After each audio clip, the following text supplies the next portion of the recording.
go through and find different sound effects for the whole show as a whole, and also for the individual rooms.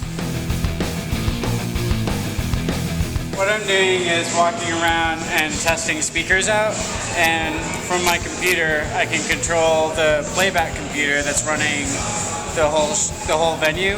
This year we have like 30% more speakers. We have lots of volume, which I'm pretty excited about.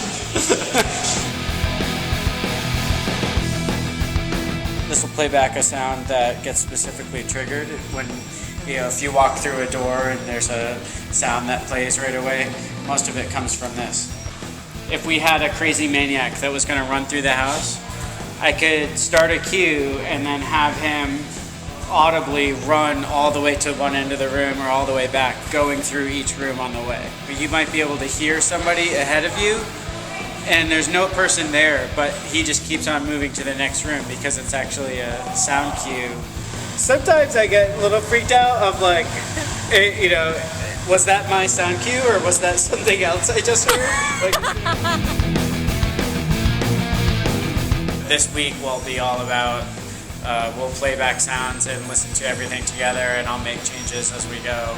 Walking through with David Roy, and we're going to go room by room and listen to the sounds in that room. And I'm going to give him notes if there are any, or tell him awesome if it is.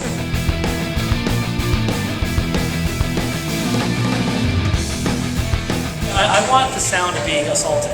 Yeah. I tried to get as many mad cats as possible.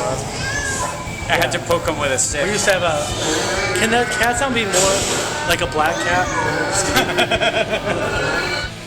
No more sounds. I don't want you to hear any more. We're all done.